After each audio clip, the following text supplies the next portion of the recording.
Praise the lord. ఈ రోజు చూడండి, దేవుడు మనకి ఇచ్చిన కీర్తన 62వ కీర్తన. 62వ కీర్తన ఇది దావీదు రాసిన కీర్తన. ఈ కీర్తనని ధ్యానిస్తున్నప్పుడు చూడండి, రోమీలకు రాసిన పత్రికలో ఒక మాట ఉంటది. రోమీలకు రాసిన పత్రిక 8వ అధ్యాయము 14వ వచనంలో, దేవుని ఆత్మచేత ఎందరు నడిపింపబడుదురో వారందరూ దేవుని కుమారులై యుందురు.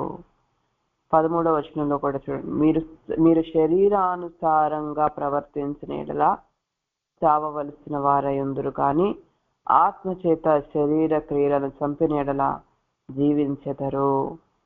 ఈరోజు మనము శరీరానుసారంగా ప్రవర్తించినట్లయితే, శరీరంలో పుట్టుకొచ్చి అదే చూడండి, ఎమోషన్స్ ని బట్టి కానీ చెప్తున్న ఆలోచనలు బట్టి కానీ మనము శరీరం చెప్పినట్లు శరీరానుసారంగా నడుచుకున్నట్లయితే, ప్రవర్తించినట్లయితే చావవలసిన వారమై ఉన్నాం.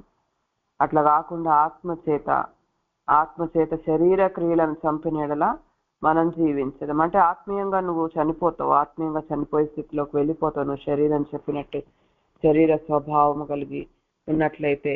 ఈ కీర్తనని మనం చూసుకున్నట్లయితే ఇక్కడ చూడండి, మొదటి వచనంలో, నా ప్రాణము దేవుని నమ్ముకొని మౌనంగా ఉన్నది, ఆయన వలన నాకు రక్షణ కలుగును. దావీదు జీవితంలో మరి మొదటి నుంచి చూసినట్లయితే సౌలు ఒక పక్క సౌలు సొంత కుటుంబంలోంచే ఆయనకి చాలా వరకు సమస్యలు. సౌలు చంపాలని చూస్తాడు, సొంత మామ మరి చంపాలని చూస్తాడు. ఇంకొక రకంగా మరి అది అయిపోయింది ఇక అని అనుకుంటున్నప్పటికీ సొంత కుమారుడు అబుసలోం సొంత కుమారుడు మరి తనకున్న ఆ పదవిని తీసుకోవాలని, ఆయన చంపాలని మరి ఆ ప్లాన్ కలిగి ఉంటాడు. నా ప్రాణము దేవుణ్ణి, కానీ దావీదు అంటున్నాడు, నా ప్రాణము దేవుణ్ణి నమ్ముకొని మౌనంగా ఉందంట. ఈరోజు ప్రాణం, ఆత్మ, శరీరం. ఈరోజు ప్రాణం ఏం చేస్తుందంటే, నువ్వు శరీరం చెప్పినట్టన్నా వినాలా, లేదా ఆత్మ చెప్పినట్టన్నా వినాలా. నువ్వు శరీరం చెప్పినట్టన్నా వినాలా, ఆత్మ చెప్పినట్టన్నా వినాలా. శరీరానుసారంగా నడుచుకున్నట్లయితే ఏం చేస్తామంటే, మనుషులను నమ్ముకుంటాము, రాజుల్ని నమ్ముకుంటాము. మనుషులు సహాయం చేస్తారేమో, మరి రాజులు అంటే కొంచెం అధికారంలో ఉన్న వాళ్ళు సహాయం చేస్తారేమో, లేదా కొంచెము డబ్బున్న వాళ్ళు మనకు సహాయం చేస్తారేమో అని చెప్పేసి వాళ్ళు ఏం చేస్తారు, ఇక వాళ్ళు మరి కోర్టులకు వెళ్ళడము, కేసులు వేయడము, ఇక ఇట్లా రకరకాలుగా నువ్వు శరీరాన్ని నమ్ముకున్నట్లయితే. అదే చూడండి, దావీదు అంటున్నాడు, నా ప్రాణము దేవుని నమ్ముకొని మౌనంగా ఉంది. అంటే వ్యాజ్యాన్ని దేవునికి అప్పగిస్తున్నాడు. పగ తీర్చుకొనుట నా పని అని వాక్యం సెలవిస్తుంది. పగ తీర్చుకోవడం నా పని.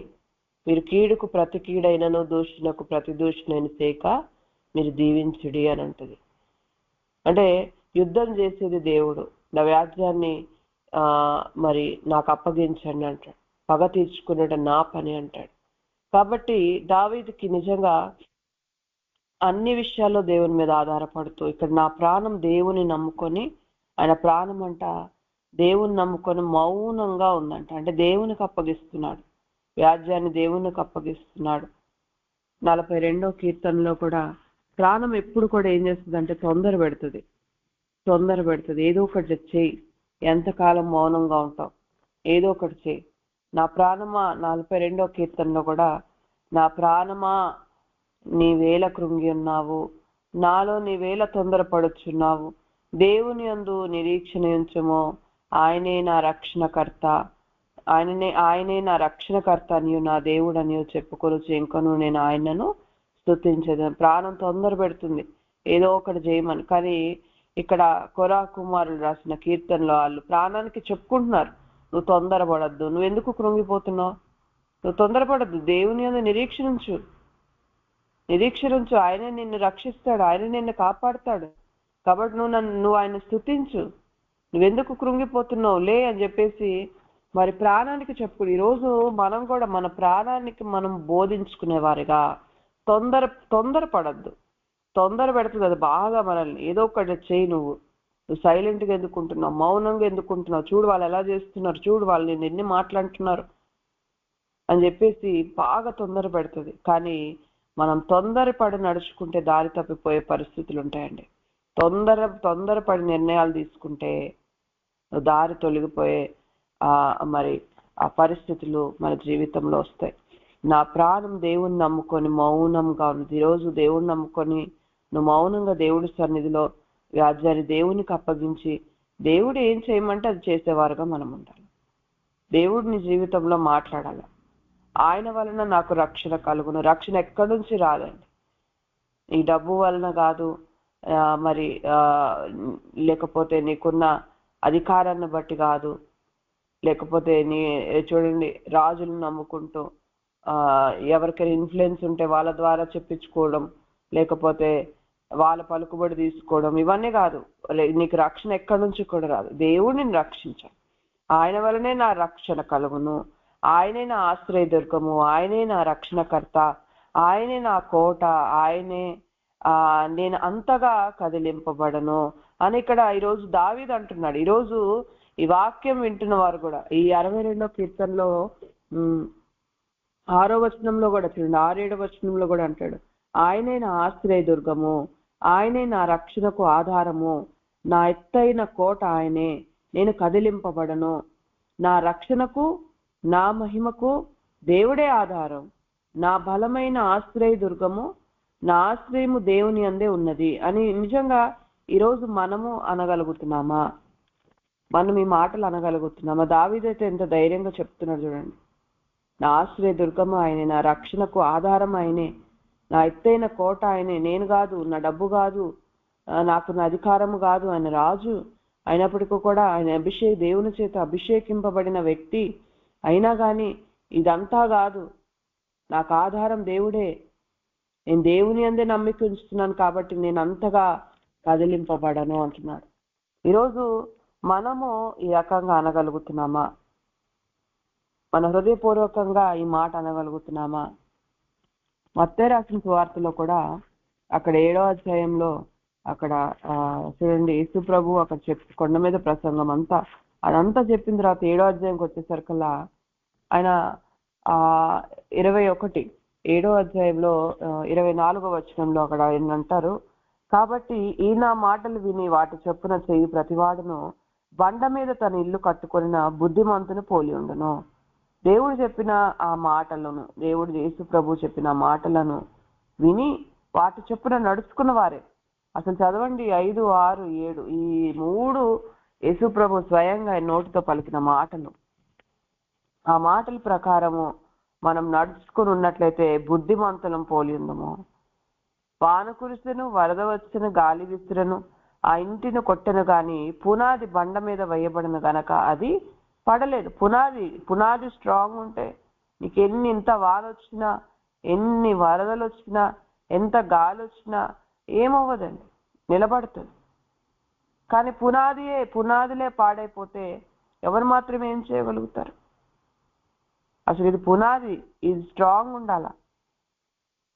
ఈ నా మాటలు విని వాటి ప్రకారం నడుచుకున్న వారే. దేవుడు మాటలు వినేవారు, చదివేవారు కాదండి. ఆ వాక్య ప్రకారంగా మనము నడుచుకున్నప్పుడే నువ్వు కదిలింపబడు. ఈరోజు దావీదైతే అంటున్నా, నా ఎత్తైన నా కోట ఆయనే, నేను అంతగా కదిలింపబడను అంటున్నాడు. ఎందుకంటే ఆయన దేవుడు చెప్పినట్టు నడుచుకుంటున్నాడు, దేవుడి మీద ఆధారపడుతున్నాడు, వాక్యానుసారంగా నడుచుకుంటున్నాడు. ఇక్కడ ఈయన పరిస్థితి చూడండి ఎలా ఉందో. 3వ వచనం నుంచి 3-4 వచనాలు, ఎన్నాళ్ళు మీరు ఒకనిపై పడుదురు, ఒరుగుచ్చిన గోడను పడబోవు కంచెను ఒకడు పడద్రోయినట్లు మీరందరూ ఎన్నాళ్ళు ఒకని పడద్రోయి చూచెదరు. అతని ఔన్నత్యము నుండి అతని పడద్రోయిటకే వారు ఆలోచించెదరు. ఇక ఆలోచన అంతా కూడా చూడండి, ఎదిగితే నిన్ను ఎదగనివ్వరు, నిన్నెప్పుడు ఆ పదవి నుంచి నేను తీసేయాలా, ఆ పొజిషన్ నుంచి నిన్ను తీసేయాలా, లేకపోతే ఓర్చుకుంటుంటే ఇంకా ఎక్కువ చేసేవాళ్ళు. మనం ఫోన్లే పాపం అని ఓర్చుకుంటుంటే మనల్ని దెబ్బ మీద దెబ్బ కొట్టేవాళ్ళు, మాటికి విసిగించేవాళ్ళు, మరి అసలే బలహీనులు అంటే ఇంకా బలహీనులు, ఇంకా ఇంకా నీ బలాన్నంతా ఉపయోగించేసి అసలే ఆ గోడ కొంచెము ఒకవైపు ఒరిగి ఉందంటే దాన్ని లాగైనా పడేయాలని, అసలే బాధలో ఉంటే ఇంకా వాళ్ళని మాటలతో కృంగదీయాలని, ఒకరిని బాధ పెట్టాలని, దుఃఖ పెట్టాలని, ఇంకా ఇంకా చూడండి పుండు మీద కారం పోసినట్లుగా దెబ్బ మీద దెబ్బ, దెబ్బ మీద దెబ్బ కొడుతూ యేసు ప్రభు మరి ఆయన అయితే చూడండి నోరు అసలు యెషయా గ్రంథము 42వ అధ్యాయంలో, యెషయా గ్రంథము 42వ అధ్యాయము ఆయన ఎంత చేసినప్పటికీ కూడా అతడంట 2వ వచనం చూడండి, అతడు కేకలు వేయడు, అరవడు, తన కంఠస్వరము వీధిలో వినబడనీయడు, నలిగిన రెల్లును అతడు విరవడు. అతను నలిగిపోయి ఉంది రెల్లు, దాన్ని ఇక మనం ఏం చేస్తాం, అసలే వాళ్ళు ఎంతో బాధలో ఉంటే ఇంకా ఇంకా ఇంకా ఇంకా వాళ్ళని వాటలతో బాధ పెడుతూ నువ్వు ఇట్లా చేసినావు కాబట్టి అట్లా అయింది, నువ్వు ఇట్లా అని చెప్పేసి ఆదరణకరమైన మాటలు మాట్లాడకుండా ఇంకా కృంగదీస్తూ పకపకలాడుచున్న జున్నపురాల వత్తిని ఆర్పుడు, అతడు సత్యం అనుసరించి న్యాయం కనపరుచును, భూలోకంలో న్యాయం స్థాపించే వరకు అతడు మందగిల్లడు, నలుగుడు పడు ద్వీపంలో అతను బోధ కొరకు కనిపెట్టుకుని చిన్న అన్నట్లుగా ఇక్కడ చూడండి. మరి అలా నిజంగా దావీదు జీవితంలో అటువంటి పరిస్థితులు ఉన్నాయి. ఇప్పుడు సొంత మామ సౌలే మరి తను చంపాలని ఇక అది అయిపోయిన తర్వాత అబ్షాలోము సొంత కుమారుడే మరి దావీదుకు వ్యతిరేకంగా ఇశ్రాయేలు ప్రజలు అందరినీ కూడా ఆయన వైపు తిప్పుకుంటాడు. సమూయేలు రాసిన 2వ గ్రంథము 15,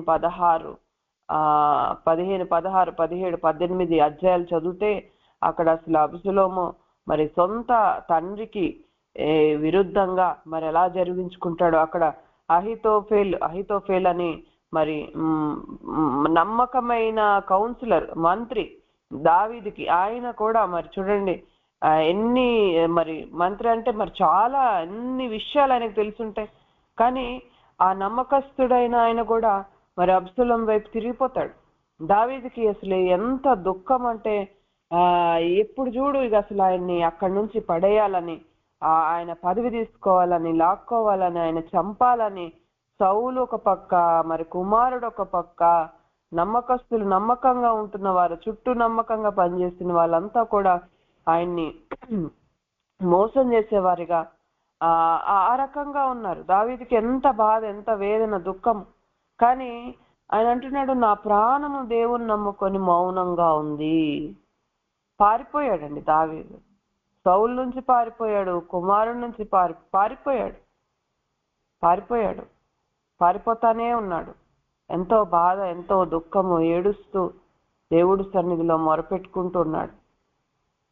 ఈరోజు నీ జీవితంలో ఇలాంటి పరిస్థితులు ఉన్నాయేమో, ఇక్కడ వాక్యం వింటున్న వారి జీవితాల్లో పరిస్థితులు ఉన్నాయేమో. కానీ మనం కూడా దేవునికి మన వ్యాజ్యాన్ని అప్పగించాలి. ఎవరు కూడా నేను రక్షించలేరు, ఎవరు కూడా నీ పరిస్థితిని మార్చలేరు.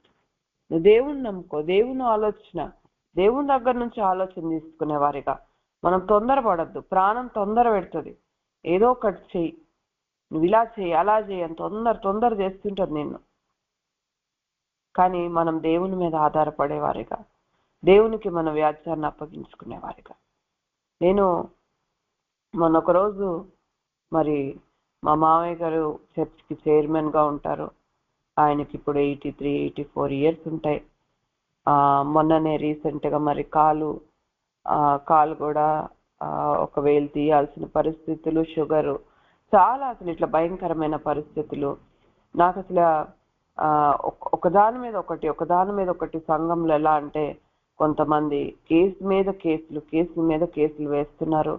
పాపం ఆయన బాలేకున్నా కానీ మరి కోర్టుకి తిరగాల్సిన పరిస్థితులు, ఆ ముసలితనంలో కూడా కోర్టుకి తిరుగుతూనే ఉన్నారు. పాపం అనిపిస్తుంది, ఎంతో బాధ అనిపిస్తుంది. మరి ఏం చేయలేకపోయినా మా హస్బెండ్ మీద కేసులు వేసి, ఏం లేదు వాళ్ళు కేసు వేసి కూర్చుంటారు. ఏంటంటే మేము తిరుగుతూ ప్రూవ్ చేసుకోవాలి, ఇది కాదు, ఇది కరెక్ట్ కాదు అని. ఇక దానికోసం తిరుగుతూనే ఉండాలి. నాకు ఎంతో బాధ, వేదన, దుఃఖం అనిపించి అసలు ఏం చేయాలి ఇళ్ళని దేవా అని చెప్పి ప్రార్థన చేస్తున్నప్పుడు ఆ రోజు దేవుడు నాతో ఎంతో క్లియర్గా, పగ తీర్చుకోవడం మా పని, నిజమే, కొన్నిసార్లు మనము కఠినమైన పరిస్థితిలోంచి వెళ్ళొచ్చు, కానీ దేవుడు అన్యాయస్తుడు కాదండి. ఆయన జీవితంలో ఖచ్చితంగా న్యాయం చేసే దేవుడు. నీతిమంతుల నివాసంలోనుంట రక్షణ సునాదం వినిపిస్తుందంట. నిజంగా దేవుడు ఆ మాట మాట్లాడినప్పుడు నాకెంతో అసలు ధైర్యం అన్నమాట. ఏం పర్లేదు, ఎంతవరకు నడిపిస్తారో నడిపించినాయి, మనం ఎదుర్కొందాం. దేవుడు మన పక్షాన ఉన్నాడు. మనం వాళ్ళలాగా మనం చేయడానికి లేదు. నీ శత్రువు ఆకలి కొనమంటే ఆయన అన్నం పెట్టమన్నాడు. మనం ఆ రకంగానే వాక్య ప్రకారంగానే నడుచుకుంటామని మరి మేమైతే ఆ రోజు డిసైడ్ చేసుకొని మౌనం అయిపోయాం. అలాగే ఈరోజు చూడండి, అబద్ధమాడుట వారికి సంతోషము. ఎలా ఉన్నారంట వాళ్ళు?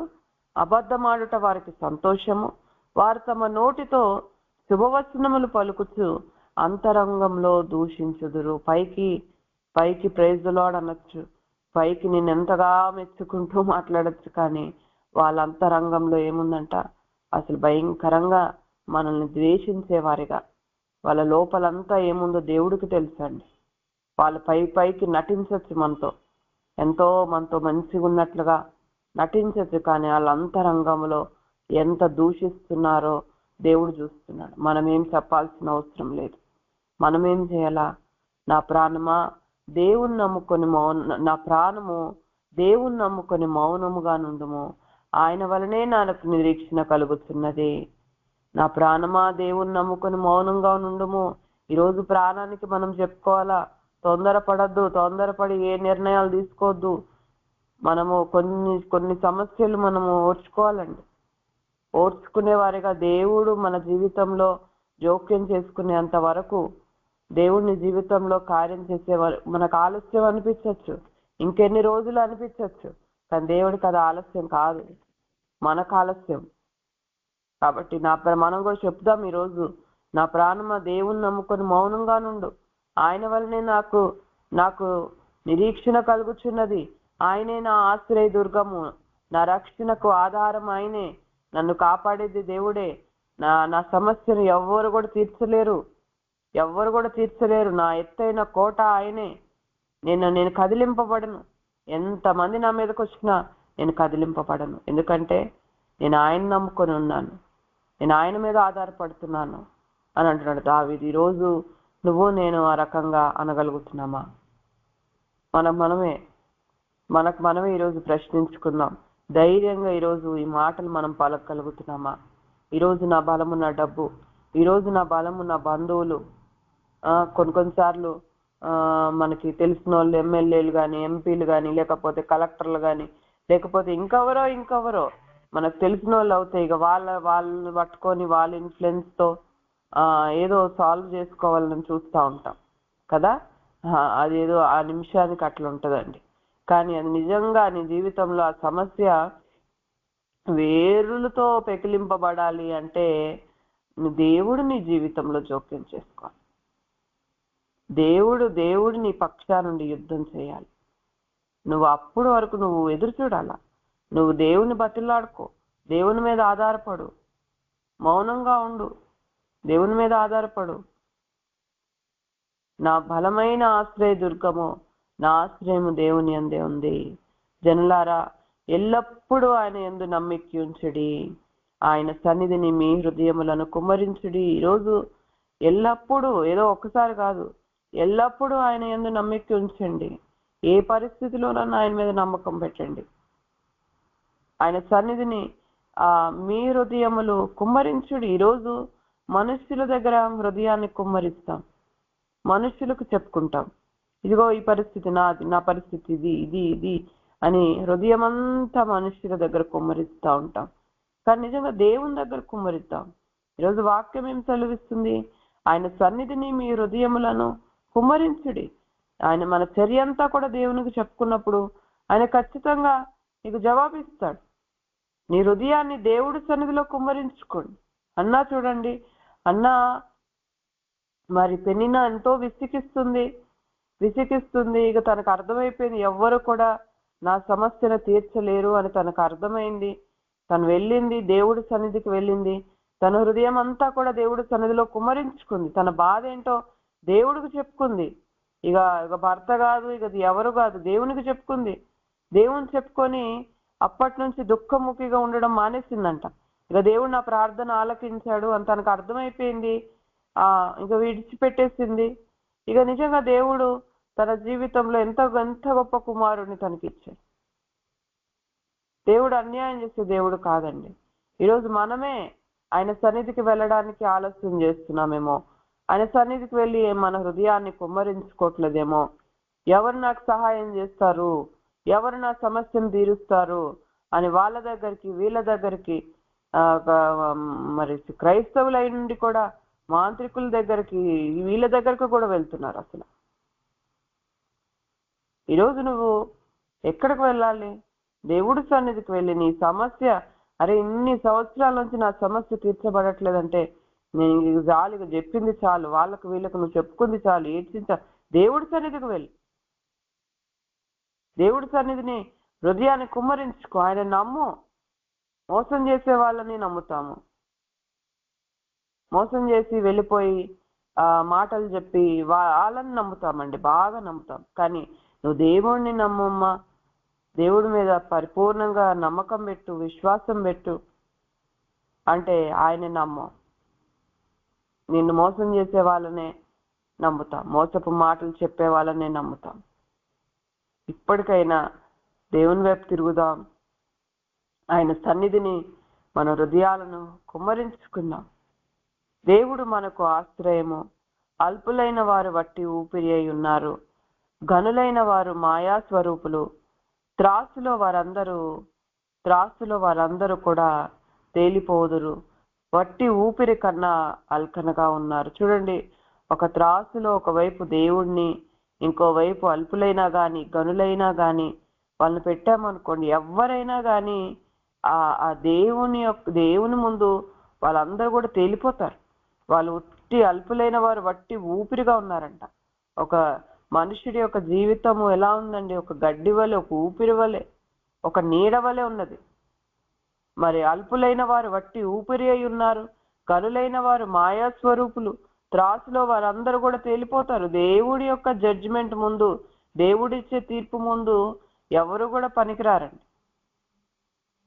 ఎవరు కూడా పనికిరారు. వట్టి ఊపిరి కన్నా అల్కనగా ఉన్నారంట వాళ్ళంతా కూడా. బలత్కారమందు నమ్మిక ఉంచకుడి, దోచుకొనుట చేత గర్వపడకుడి, ధనము హెచ్చినను దాన్ని లక్ష్య పెట్టకుడి.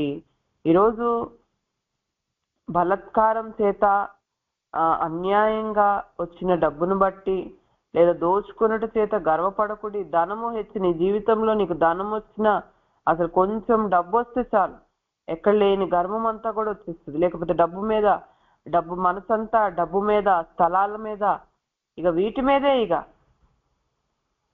ధనవంతుడు దేవుడి యొక్క రాజ్యంలో ప్రవేశించడంట, దేవుడి యొక్క రాజ్యంలో ప్రవేశించడంట. కానీ అది దేవుడి వల్ల సాధ్యం, దేవుడి వల్ల సాధ్యం. అట్లని ధనవంతులు అవ్వద్దని ఏం లేదు. నీకు ధనవంతులు మరి అది దేవుని మీద ఆధారపడినప్పుడే. అది లక్ష్య పెట్టద్దు అసలు. నీకు ధనము హెచ్చినా కానీ నువ్వు లక్ష్య పెట్టద్దు అంటాడు. చూడండి, ఇక్కడ మార్కు సువార్త 10వ అధ్యాయంలో 24వ వచనంలో, అందుకు యేసు తిరిగి వారితో ఇట్లనెను, పిల్లలారా, తమ ఆస్తి యందు నమ్మిక ఉంచువారు దేవుని రాజ్యంలో ప్రవేశించుట ఎంతో దుర్లభము. ధనవంతుడు దేవుని రాజ్యంలో ప్రవేశించుట కంటే ఒంటె సూది బెజ్జంలో దూరుట సులభము.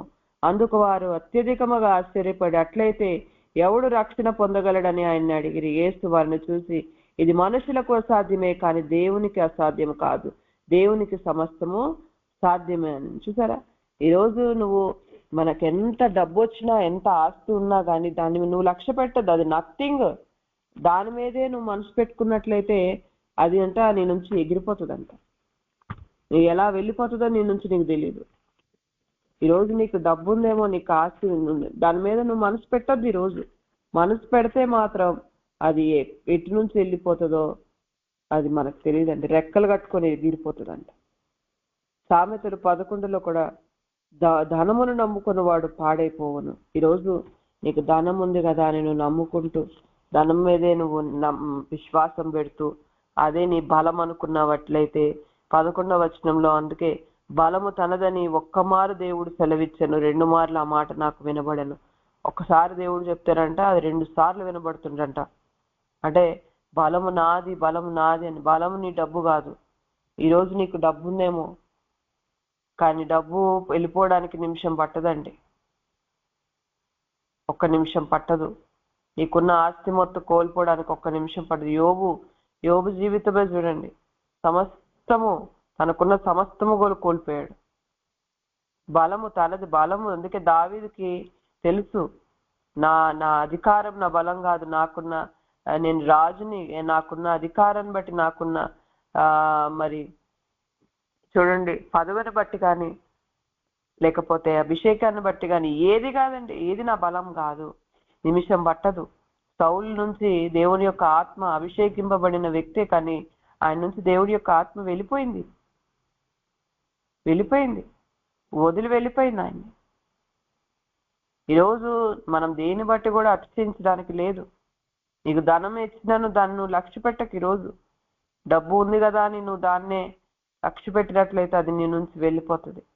ఏ మనుషుని కూడా నువ్వు నమ్ముకోవద్దు, ఎవరిని నమ్మద్దండి. దేవుడిని నమ్మమంటున్నాడు. నీ నమ్మకం దేని మీద ఉండాలి? దేవుని మీద ఉండాలి. ఆయన సన్నిధిని నీ హృదయాన్ని కుమ్మరించి దేవుడి మీద ఆధారపడు. బలము తనదని ఒక్కమారు దేవుడు సెలవిచ్చిన, 2 మార్లు ఆ మాట నాకు వినబడని. ఈరోజు బలం నాది అని దేవుడు అంటున్నాడు. మన బలం మంది కాదండి, నా బలం కాదు, మన చదువు నీ బలం కాదు, నీ ఉద్యోగం నీ బలం కాదు, నీ పిల్లలు నీ బలం కాదు, నా భర్త నా బలం అంటారు కొంతమంది, లేకపోతే నాకున్న ఆస్తులు, లేకపోతే నాకున్న మా ఫ్యామిలీ మా బలం అండి. మేమందరము ఆ బలాన్ని నిర్వీర్యం చేసేస్తాడు దేవుడు. ఏది నువ్వు దేవుణ్ణి బలంగా భావించకుండా ఇంకా దేన్నైనా నువ్వు బలంగా భావించినట్లయితే అది నీ నుంచి తీసేస్తాడండి. యెహోవా 29వ కీర్తనలో కూడా, యెహోవా తన ప్రజలకు బలమును అనుగ్రహించును, యెహోవా తన ప్రజలకు సమాధానం కలుగజేసి వారిని ఆశీర్వదించిన. బలం ఆయన దగ్గర నుంచి. అందుకే ఆయన దగ్గర బలం పొందుకునేవారు. అందుకే బలహీనుల బలం ఏం చేస్తుంది? దేవుడి యొక్క బలం మనల్ని ఏం చేస్తుందంటే, బలహీనుల యొక్క దౌర్బల్యాన్ని కూడా భరించే శక్తి ఆయన ఇస్తాడు మనకి. వాళ్ళ బలహీనులు, వాళ్ళకి దేవుడు తెలీదు, మాటలు అంటారు, నిన్ను హింసించచ్చు, నిన్ను బాధ పెట్టచ్చు, కానీ వాళ్ళని కూడా తట్టుకునే శక్తి దేవుడు నీకు ఇస్తాడు. నిజంగా అటువంటి బలాన్ని ఈరోజు మనం పొందుకునేవారిగా. బలం తనదని ఒక్కమారు దేవుడు సెలవిచ్చిన, 2 మార్లు ఆ మాట నాకు వినబడెను. ప్రభువా, మనుషులందరికీ వారి వారి క్రియల చొప్పున నీవే ప్రతిఫలం ఇచ్చుచున్నావు. ఎవరి క్రియల చొప్పున వాళ్ళకి ప్రతిఫలం ఇచ్చే దేవుడు అండి. ప్రతిఫలం ఎక్కడి నుంచి వస్తుంది? దేవుడి నుంచి వస్తుంది. దేవుడు ఇస్తాడు. ఈరోజు నేను ఎంత చేసినా నన్ను ఎవ్వరు గుర్తించట్లేదు, లేకపోతే నేను ఎంత కష్టపడినా ఎవ్వరు నన్ను పట్టించుకోవట్లేదు, నన్ను మెచ్చుకోవట్లేదు, అదంతా కాదు. ఈరోజు ప్రతిఫలం దేవుడు ఇస్తాడు. నీ ప్రతిఫలం ఎవరిస్తారు? దేవుడు ఇస్తాడు. మనుషులేంటి మనకి ఇచ్చేది? ఈరోజు మనము సిన్సియర్గా దేవుడు మనకి ఇచ్చింది మనం చేసుకుంటా వెళ్ళిపోవాలా. ఎవరు వారి వారి క్రియల చొప్పున. అందుకే మన క్రియలు చాలా ఇంపార్టెంట్. ఎవరో మనల్ని మెచ్చుకుంటారని, ఎవరో మనల్ని గుర్తిస్తారని కాదు. ఈరోజు దేవుడు నీ పనిని గుర్తించాలి. ఆయన నీకు ప్రతిఫలం ఇవ్వాలి. ఆయన ఇస్తాడు మనకి ప్రతిఫలం. కాబట్టి మనం మాత్రం అందరినీ ప్రేమించేవారిగా, అందరినీ ఆదరించేవారిగా, అందరినీ గౌరవించేవారిగా మనం ఉండాలి. కృప చూపుటయు నీది కాగా, కృప చూపుటయు ఎవరిదండి? దేవుడు యొక్క కృప. ఆయన పని అది, ఆయనది. కృప చూపటం అన్నది ఆయన పని. మనం మాత్రం క్రియలు, మరి దేవుడు మంచి క్రియలు మనం చేసుకొని వెళ్ళిపోయేవారిగా. కేన్ ఏబేల్ చూడండి, దేవుడు మరి ఏబేల్ యొక్క అర్పణలు మరి స్వీకరించడానికి కేన్కి ఎంతో కోపం, అసలు చంపేశాడు. మనం బైబిల్ ఎన్నో చూస్తాం. మరి దావీదు జీవితంలో కూడా దావీదు జీవితంలో కూడా. అలాగే ఈరోజు మరి వాక్యం వింటున్న వారి సొంత కుటుంబంలోనే సమస్యలేమో, కుటుంబంలోంచే. కానీ మనం చేయాల్సింది ఏం తెలుసా? దేవుణ్ణి నమ్ముకొని మౌనంగా ఉండు. నీ వ్యాజ్యాన్ని దేవునికి అప్పగించు. ఆయన్ని ఎప్పుడో ఏదో ఒక్కసారి కాదు, ఎల్లప్పుడూ ఆయన యందు నమ్మిక ఉంచు. ఆయన నా జీవితంలో నాకు న్యాయమే చేస్తాడు, నాకు కరెక్టే చేస్తాడు. ఆయనకు అప్పగించుకుందాం. మన హృదయాన్ని దేవుడి సన్నిధిలో కుమ్మరించుకుందాం. దేవుడే నాకు ఆశ్రయము, దేవుడే నాకు రక్షణ, నా మహిమకు ఆయనే ఆధారం, నా కోట ఆయనే, నా రక్షణకు ఆధారం ఆయనే, నా ఆశ్రయ దుర్గము ఆయనే అని ఈరోజు ఆయనే ఆయనే ఆయనే అన్నాం. ఆయనే రక్షణ ఎక్కడి నుంచి కూడా రాదు. ఈరోజు అట్లా కాకుండా నీ శరీరం చెప్పినట్లు నీ ప్రాణం తొందర పెడుతుంటే దాన్ని దాన్ని దాన్ని అది చెప్పినట్టు నువ్వు నడుచుకున్నట్లయితే నిజంగా మనము చావవలసిన వారమై ఉన్నామంటున్నాను. నువ్వు శరీరానుసారంగా ప్రవర్తించినట్లయితే ఈరోజు మరి శరీరం చెప్పినట్లు ఆ కోపాన్ని బట్టి, నీకొస్తున్న పగను బట్టి, ద్వేషాన్ని బట్టి విసిగిపోయి ఏదో ఒకటి చేసేయాలని అట్లా తొందరపడి నడుచుకున్నట్లయితే నిజంగా మనం ఇంకా నష్టంలోకి వెళ్ళిపోయే పరిస్థితులు వస్తాయి. కాబట్టి ఈరోజు తొందరపడద్దు, ప్రాణంతో చెప్పుకుందాం. దేవుని నమ్ముకొని మౌనంగా ఉండు. దేవునికి నీ వ్యాజ్యాన్ని అప్పగించు, దేవునికి నీ వ్యాజ్యాన్ని అప్పగించు. దావీదైతే సౌలు నుంచి కూడా పారిపోయాడు. ఎంతో బాధ, దుఃఖము. సొంత కుమారుడు అబ్షలోం కూడా నిజంగా మంత్రి, ఎంతో నమ్మకమైన మంత్రి కూడా మోసం చేస్తే ఎంత బాధ, ఎంత అసలు. ఆయనైతే తర్వాత చదవండి 15, 16, 17, 18 అధ్యాయాలు సమూయేలు 2వ గ్రంథంలో అసలు అహీతోఫెలు మరి వెళ్ళిపోయి సూసైడ్ చేసుకుంటాడు. ఎంత భయంకరమైన మరణం. వాళ్ళు అబ్షలోం చంపేస్తారు. దావీదు ఎంతగా బాధపడతాడు, ఎంతగా రోధిస్తాడు. దేవునికి అప్పగించుకున్నాడు వ్యాజ్యాన్ని. వాళ్ళు చేసినట్టు చేయలేదు. కాబట్టి ఈరోజు మనం కీడుకు ప్రతి కీడు చేయొద్దు, దూషణకు ప్రతి దూషణ మనం చేసేవారుగా మనం ఉండద్దు. కృప చూపుట ఆయనది, ఆయన పని. మనం మాత్రం నీ శత్రు ఆకలి కొంటే చూడండి అన్నం పెట్టేవారిగా, నీ వ్యాజ్యాన్ని దేవునికి అప్పగించేవారిగా, నీకున్న ధనం మీద నువ్వు మనసు పెట్టద్దు, ధనం హెచ్చినను దాన్ని లక్ష్య పెట్టద్దు. దేవుని మీద ఆధారపడదాం, దేవుని నమ్ముకుందాం. కాబట్టి వ్యాజ్యాన్ని చూడండి, వాళ్ళు నిన్ను పడేయాలని చూస్తున్నారేమో, నీకున్న పొజిషన్ నుంచి నిన్ను తీసేయాలని చూస్తున్నారేమో, లేకపోతే నువ్వు ఓర్చుకుంటుంటే ఇంకా నిన్ను అణిచివేయాలని, కుటుంబంలో నిన్ను ఇంకా అనగొట్టాలని, ఇంకా అణిచివేయాలని చూస్తున్నానేమో. కానీ దేవుడు అలా జరగనివ్వడండి. ఒక సమయం ఉంటది, నువ్వు ఎంతగా అణిచివేస్తున్న దేవుడు అంత నిన్ను హెచ్చిస్తాడు. కాబట్టి ఈరోజు ఆయన వైపు చూద్దాం. మరి దావీదు వలె మనం కూడా మన ప్రాణానికి చెప్పుకుందాం, దేవుణ్ణి నమ్ముకొని మౌనంగా ఉండు. ఆయన వల్లనే నాకు రక్షణ, ఆయనే నాకు ఆశ్రయదుర్గము, ఆయనే నా రక్షణకు కర్త, ఎత్తైన నా కోట ఆయనే, నేను అంతగా కదిలింపబడను.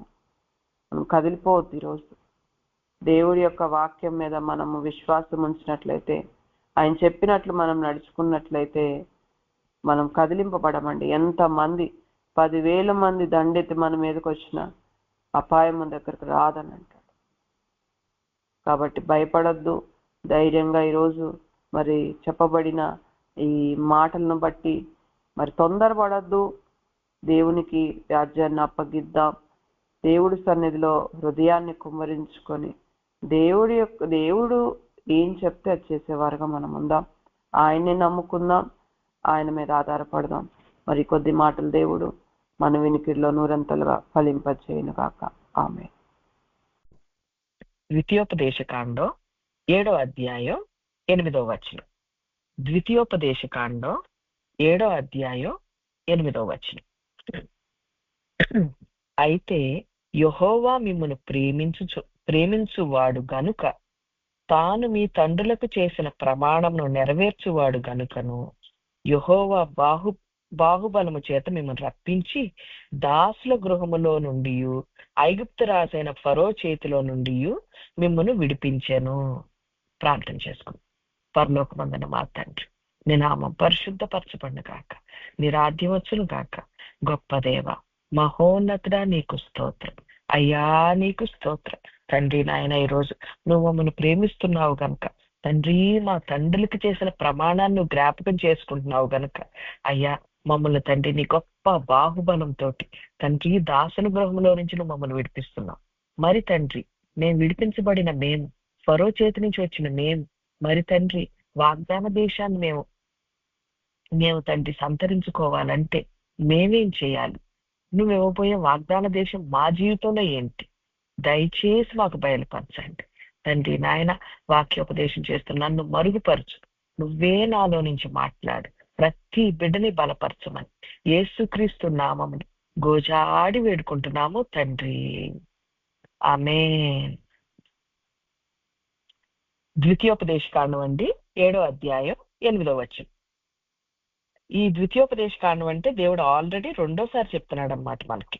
ఇక్కడ ద్వితీయోపదేశ కాండం 7వ వచనం, మొదటి వచనం చూసినట్లయితే 7వ అధ్యాయంలో, నీవు స్వాధీనపరుచుకొనబోవు దేశంలోనికి నీ దేవుడైన యెహోవా నిన్ను చేర్చి బహుజనములను అనగా సంఖ్యకును బలమునకు నిన్ను మించిన హిత్తీలు, గిర్గషీయులు, అమోరీయులు, కానానీయులు, పెరిజీయులు, హివీయులు, యొబుషీయులు 7 జనములను నీ ఎదుట నుండి వెళ్ళగొట్టిన తరువాత నీ దేవుడని యెహోవా వారిని నీకు అప్పగించినప్పుడు నీవు వారిని హతము చేయవలను, వారిని నిర్మూలము చేయవలను, వారితో నిబంధన చేసుకొనకూడదు, వారిని కరుణింపకూడదు,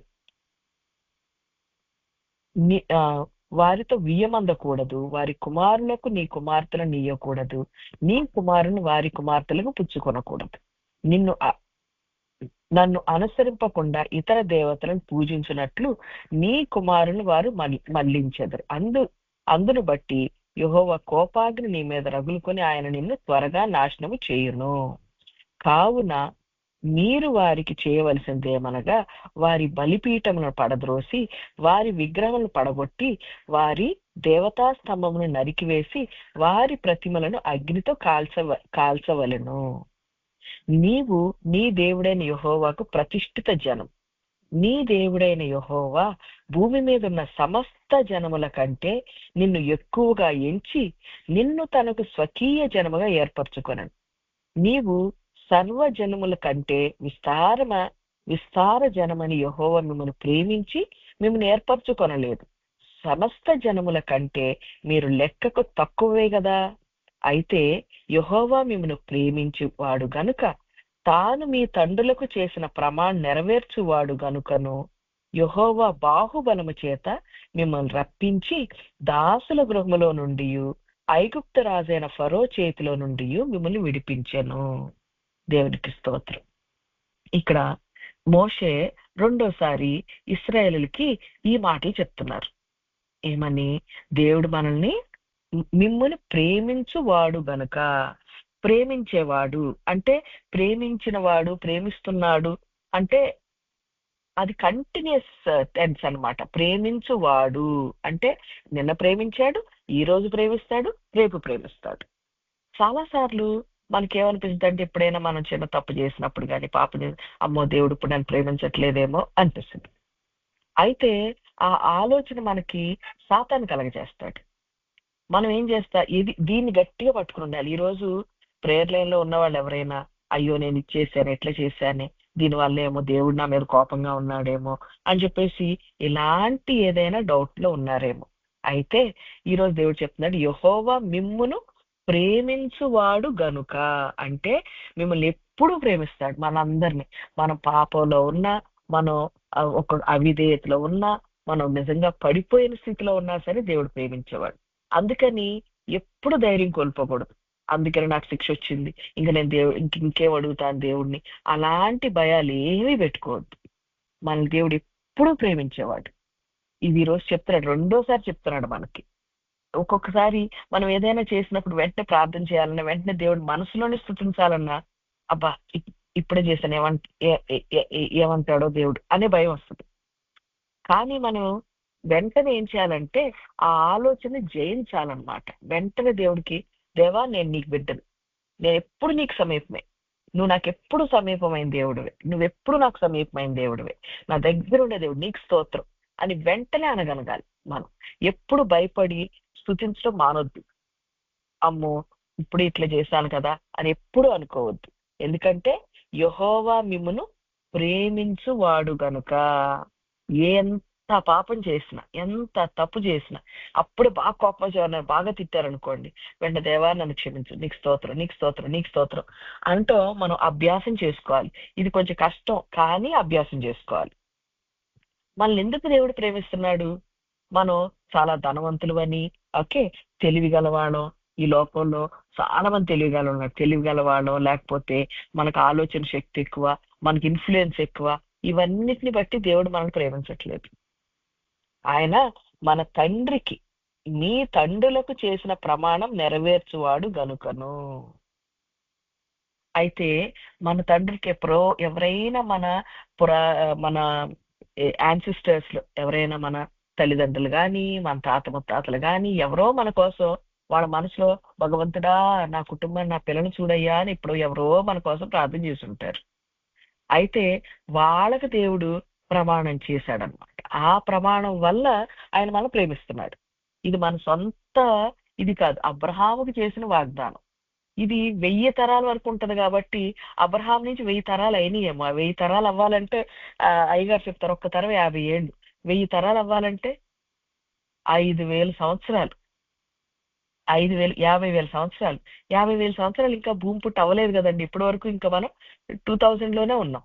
అంతకుముందు ఇది వరద రాకముందు 2000 ఇయర్స్, వరద నుంచి జీసస్ క్రైస్ట్ వరకు 2000 ఇయర్స్, ఇప్పుడు 2000 ఇయర్స్, ఇంకా 6000 ఇయర్సే. అంటే ఇంకా 1000 తరాలు అవ్వలేదు. అందుకని మన పితరులు ఎవరో అబ్రహాం సంతానం నుంచి వచ్చిన వాళ్ళని దేవుడు ఆ అబ్రహాం నుంచి మనల్ని ఆశీర్వదిస్తున్నాడు. ప్రమాణాన్ని దేవుడు జ్ఞాపకం చేసుకుంటున్నాడు గనుక యెహోవా బాహుబలము చేత మిమ్మల్ని రప్పించి. చాలాసార్లు మనం ఏమనుకుంటామంటే, ఇది నేను ఇట్లా నీతి కార్యాలు చేశాను కనుక దేవుడు నన్ను ముందు నుంచి పిలుచుకున్నాడు, లేకపోతే నేను ఇక్కడ మంచిదానిలాగా ఉన్నాను, ఇక్కడ మంచివాడిలాగా ఉన్నాను, నేను ఇలా దానాలు చేస్తాను, నేను ఇట్లా బాగా పాటలు పాడతాను, లేకపోతే నేను ఇట్లా దేవుడికి ఎక్కువ ప్రార్థన చేశాను, అందుకే దేవుడు నన్ను ఇట్లా నడిపిస్తున్నాడు అని మనం ఎప్పుడూ అనుకోకూడదు. ఇది మన వల్ల కాదు, మనల్ని చూసి కాదు, మన తండ్రులకు దేవుడు ప్రమాణం చేశాడు గనక మనల్ని జ్ఞాపకం చేసుకుంటున్నాడు. యెహోవా బాహుబలము చేత మిమ్మల్ని రప్పించి దాసుల గృహములో నుండి, ఐగుప్తు రాజైన ఫరో చేతిలో నుండి మిమ్మల్ని విడిపించాను. ఆయన బాహుబలముతోటి దాసుల గృహం అంటే ఈ లోకంలో మనం ఏ ఆలోచనతో ఉంటాము? ఏంటంటే బాగా కష్టపడాలి. ఈ లోకంలో ఏం చెప్తారండి? బాగా కష్టపడితే అప్పుడు నువ్వు ఫలితం దక్కుతుంది, బాగా చదువుకుంటే నువ్వు నీకు గనక మంచి మంచి ర్యాంకులు వస్తాయి, మంచి సీట్ వస్తుంది, లేకపోతే మంచి ఉద్యోగం వస్తుంది అని అనుకుంటాం.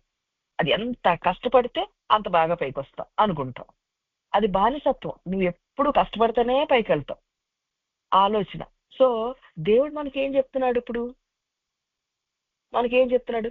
నువ్వు నన్ను అడుగు, నువ్వు నాకు ఇష్టంగా ఉండు, నాయన్ని నీ అన్ని నాయ అంటున్నాడు దేవుడు. అంటే మనకు మంచి ఉద్యోగం రావటం కానీ, మన మంచి జీవితం కానీ అన్ని దేవుడి చేతిలో ఉన్నాయి. ఆయన దేవుడు ఇస్తాడు. ఆయన పనులన్నీ, దేవా నీ పనులన్నీ నేను చేస్తా అని మనం అంటే మన పనులన్నీ దేవుడు చేస్తాడు. అప్పుడు అది ఎంత అంటే ఆ బానిస ఆలోచనలో నుంచి దేవుడు మనల్ని ఎంత విశాలతలోకి తీసుకొచ్చాడండి.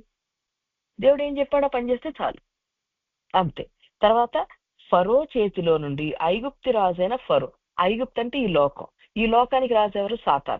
సాతాను మనల్ని బాగా, మనకి ఇంతకు ముందు బాగా ఏలేవాడు. మనం ఎలా ఏలేవాడు సాతాను?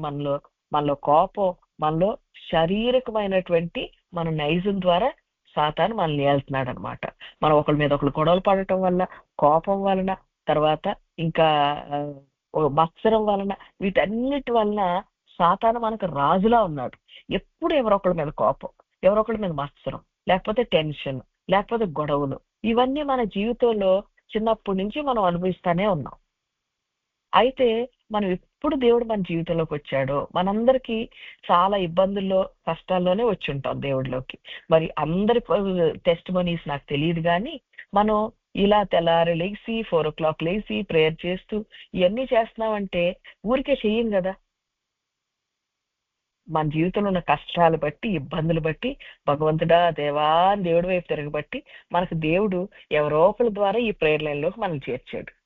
మనం చేర్చబట్టి ఇక్కడ మనం ప్రార్థన చేసుకుంటే, ఇప్పుడు సిస్టర్ గారు సాక్ష్యం చెప్పారు, ఏమని ఇక్కడికి వచ్చాక బాగా ప్రార్థన చేయటం నేర్చుకున్నాను, బాగా భాషలు వస్తున్నాయి, ఇంకా దేవుడి నుంచి సమాధానం వస్తుంది, కళల్లో మాట్లాడుతున్నాడు దేవుడు అన్నీ చెప్పారు. ఇలా దేవుడితో ఒక సంబంధం ఏర్పడిపోయింది మనకి ఇక్కడికి రాబట్టి. ఇక్కడికి వచ్చిన తర్వాత ఇప్పుడు ఇశ్రాయేల్ జనం అందరూ ఈ ఐగుప్తు నుంచి బయటకు వచ్చిన తర్వాత వాళ్ళందరూ ఆ మేఘములోకి బాప్తిసం పొందారంట.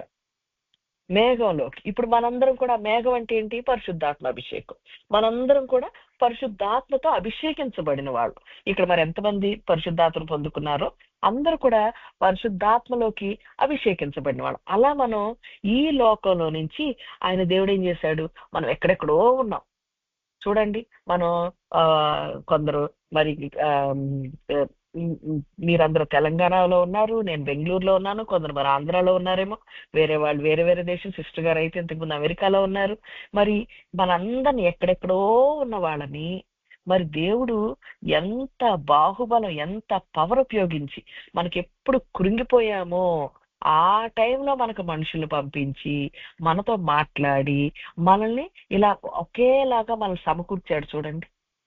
అందరం దేవుడి దగ్గరికి వచ్చి రోజు ఏక మనసుతో ప్రార్థన చేస్తూ, ఇంకా ఇలా వాక్యం దగ్గర దేవుడి దగ్గరికి వచ్చి నేర్చుకుంటూ, మరి ఇలా దేవుళ్ళో మనం ఎదగటానికి ఎంత బలం ఉపయోగించుంటాడు దేవుడు, ఆయన బాహుబలం. మరి ఇలా మనందరినీ దేవుడు దీనిలోకి నడిపించాడు. ఇలా నడిపిస్తూ ఇంకా మనందరం వాగ్దాన దేశంలోకి వెళ్ళలేదు. ఇంకా మనందరి దేశ జీవితాల్లోనూ ఇంకా ఇబ్బందులు, ఇరుకులు, అనారోగ్య పరిస్థితి ఇవన్నీ మన జీవితంలో నడుస్తూనే ఉన్నాయి. అయితే ఈ ద్వితీయోపదేశ కాండం వీళ్ళు కానానులోకి వెళ్ళక ముందు ఇవ్వబడిన వాక్యం అన్నమాట. అయితే ఇంకా మనందరం కూడా దేవుడు ఇచ్చేటువంటి ఆ విశ్రాంతిలోకి ఇంకా మనం వెళ్ళాల. ఇంకా మనకి ఆ విశ్రాంతికి మధ్యన ఒక యోర్దాను నది ఉంది, అంటే ఒక భక్తిహీనత ఉందన్నమాట. దాన్ని మనం దాటి వెళ్ళాలి. అయితే అది వెళ్ళక ముందు దేవుడు మనందరితోటి ఇది రెండోసారి చెప్తున్నాడు. ఏమని? యెహోవా మిమ్మల్ని ప్రేమించువాడు గనుక, తాను మీ తండ్రులు చేసిన ప్రమాణం నెరవేర్చువాడు గనుకను యెహోవా బాహుబలము చేత మిమ్మల్ని రప్పించి దాసుల గృహములో నుండి ఐగుప్తు రాజైన ఫరో చేతిలో నుండి మిమ్మల్ని విడిపించను. కాబట్టి మీ దేవుడైన యెహోవా తానే దేవుడనియు, తన్ను ప్రేమించి తన ఆజ్ఞను అనుసరించి నడుచుకుని వారికి తన నిబంధనను స్థిరపరచువాడనియు, 1000 తరముల వరకు కృపచూపు వాడనియు, నమ్మదగిన దేవుడనియు, తన్ను ద్వేషించు వారిలో ప్రతి వాణ్ణి బహిరంగముగా నశింపజేయువాడనియు, వానికి దండన విధించువాడనియు నీవు తెలుసుకొనవలెను. అయితే మనం ఏం తెలుసుకోవాలండి? ఇప్పుడు దేవుడు మనల్ని ఇట్లా బాహుబలంతో తీసుకొచ్చాడు ఐగుప్తు నుంచి. మనం ఇప్పుడు బాగా తెలుసుకోవాల్సింది ఏంటంటే, కాబట్టి నీ దేవుడైన యెహోవా, దేవుడు అంటే అన్నిటినీ ఏలేవాడు, ఆయన ఉన్నాననేటువంటి దేవుడు. మన జీవితంలో పుట్టినప్పటి నుంచి ఏ పరిస్థితిలో అయినా సరే మనతో ఉన్న దేవుడు, ఆయనే దేవుడు. అంటే మన ఆలోచనల్ని, మన ఉద్దేశాల్ని, మన జీవితాల్ని, మన క్రియల్ని దేవుడు ఏలాలి. తన్ను ప్రేమించి తన ఆజ్ఞను అనుసరించి నడుచుకుని వారికి తన నిబంధన స్థిరపరచువాడనియు. మరి ఆయన నిబంధన ఏంటి? నీకు పాలు తేనెలు ప్రవహించే దేశం ఇస్తాను అనేది నిబంధన అయింది. అయితే ఆ నిబంధనను స్థిరపరచువాడు, మన జీవితంలో స్థిరపరుస్తాడు అనమాట. మనకిచ్చిన నిబంధన ఏంటండి? ఆ రోజుల్లో దేవుడు ఇర్మియా గ్రంథం 33లో చెప్పాడు. మళ్ళీ ఇది హెబ్రీల్కి రాసిన పత్రిక 10వ అధ్యాయంలో చెప్పాడు. ఏమని? ఆ దినములందు నా నిబంధన, నా ఆజ్ఞలు వాళ్ళ హృదయం మీద రాస్తాను అంటాడు దేవుడు. అంటే మనకు ప్రతిదీ నేర్పిస్తాడనమాట దేవుడు. ఎలా నడుచుకోవాలి, ఎలా నడిస్తే దేవుడికి ఇష్టం అనేది మన హృదయాల్లో రాస్తాడు. అలా అభ్యాసం చేస్తాడనమాట. ఒక్కొక్కటి మనకు నేర్పిస్తాడు. అలా ఆ నిబంధన మనకు స్థిరపరుస్తాడు. అయితే ఆయన అట్లా మన హృదయంలో రాయబట్టి మన దేవుడు ఎట్లా చెప్తే అట్లా నడవగలుగుతాం. చూడండి, ఇప్పుడు ఒకటి ఏదైనా చేయాలంటే నాకైతే చాలా సార్లు ఆ కళ్ళు వస్తాయి. ఆ రోజు ఏంటంటే నాకు ఆ రోజు కోపం రాబోతుందని అని చెప్పేసి కళ వస్తుంది. అంటే ఆ రోజంతా నేను జాగ్రత్తగా ఉంటాను అనమాట.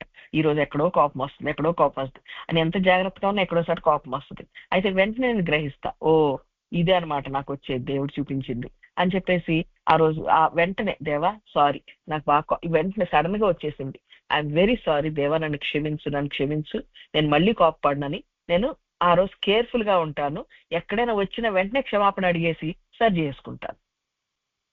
అది మన హృదయం మనకి చెప్పటం, మళ్ళీ మన హృదయం మీద రాయటం, ఎలాంటి ప్రవర్తన దేవునికి ఇష్టమో అది. అలా మనం ఉన్నట్లయితే ఆయన ఏం చేస్తాడంటే నిబంధన స్థిరపరుస్తాడు. 1000 తరముల వరకు కృప చూపువాడు. మన జీవితంలో మన పిల్లల జీవితంలో కూడా ఆయన కృప చూపిస్తాడనమాట. నమ్మదగిన దేవుడనియు. చాలా సార్లు ఇప్పుడు ఆ, ఈ ఒక చెప్తా, మా పాప ఈ సంవత్సరం నీట్ ఎగ్జామ్ రాయాలి, ఎంబీబీఎస్ ఎంట్రన్స్ రాయాలి. అయితే మేము తన్ని మంచి కాలేజీలో వేద్దామని చెప్పేసి చాలా ట్రై చేసాం. ఇంటర్మీడియట్ కి చేస్తే అప్పుడు దేవుడిని అడిగితే ఈ కాలేజే ఇస్తున్నాను మీకు, మరి ఏంటి దేవా అక్కడికి వెళ్తే అడ్మిషన్ వాళ్ళు ఇక్కడ మాకు అడ్మిషన్ ఫిల్ అయిపోయింది, మీరు లేట్ గా వచ్చారు అని చెప్పేసి అన్నారు. అంటే ఇప్పుడు మరి ఏం చేయాలి, వాళ్ళు ఇంకొక కొత్తగా పెట్టిన కాలేజ్ సజెస్ట్ చేశారనమాట. నాకు కొత్తగా పెట్టిన కాలేజ్కి వెళ్తే ఇష్టం లేదు. అయితే మరి ఈ సంగతి ఏంటి దేవా అని బాగా ప్రార్థన చేశాడు. చేస్తే నాకు దర్శనంలో చూపించాడు దేవుడు, ఈ కాలేజీ ఇస్తున్నాను సీట్ అని. తర్వాత మా మా మా అమ్మాయికి కూడా ఈ కాలేజ్ లోనే సీట్ వస్తానట్టుగా, వాళ్ళే పిలిచి నీకు సీట్ ఇస్తారన్నట్టుగా కలిచ్చాడు అనమాట. అయితే మేము బాగా నమ్మి దేవుడు కలిచ్చాడు కదా అని చెప్పేసి సరేలే కొత్త కాలేజీలో అడ్మిషన్ తీసేసుకుందాము, దేవుడు ఎట్లాగైనా ఇక్కడ సీట్ ఇచ్చేస్తాడు, వాళ్ళే పిలుస్తారు మనల్ని అని చెప్పేసి ఈ కొత్త కాలేజీలో మేము అడ్మిషన్ తీసేసుకున్నాము. సరే దేవుడు ఇస్తాడు కదా జాయిన్ అయ్యాము. ఒక 1 వీక్ ఆగాము. దేవా ఏంటి దేవా నువ్వు ఇస్తా అన్నావు కదా అని వెయిట్ చేస్తుంటే వీళ్ళు పిలవట్లేదు. నేను ఫోన్ చేసి అడిగినా లేదండి ఇంకా మాకు ఇంకో ఏ సీట్లు లేవు అన్నారు. ఇంకా 1 ఇయర్ అయిపోయింది. చాలా ఇబ్బంది పడింది మా అమ్మాయి కొత్త కాలేజ్లో.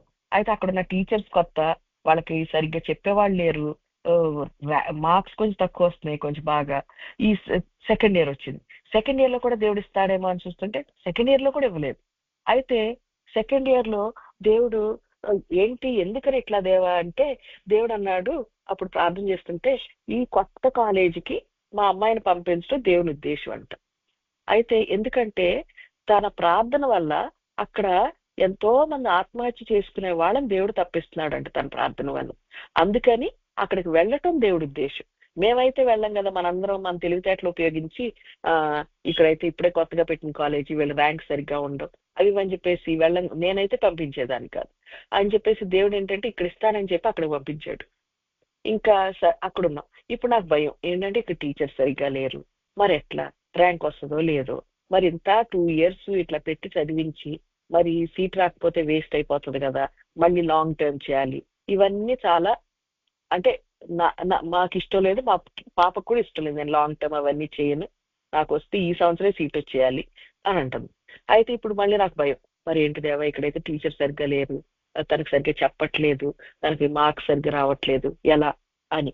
అయితే దేవుడు చెప్పాడు ఆయన నమ్మదగిన దేవుడు.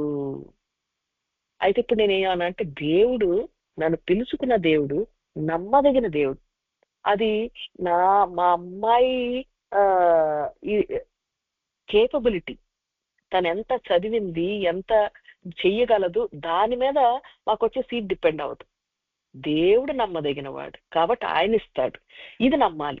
మన జీవితంలో నేను ఎగ్జాంపుల్ ఎందుకు చెప్పానంటే చాలా సార్లు మనకి ఇది ఎట్లా జరుగుతుంది, మన వల్ల కాదు కదా, ఈ అనారోగ్యం నుంచి ఎట్లా బయటపడతాం, ఈ అప్పుల సమస్యల నుంచి ఎట్లా బయటపడతాం, ఇదంతా పెద్ద సమస్య కదా, లేకపోతే ఈ ఇరుకు నుంచి ఎట్లా బయటపడతాం అని మనకు చాలా సార్లు ఆ ధైర్యం వచ్చేస్తుంది.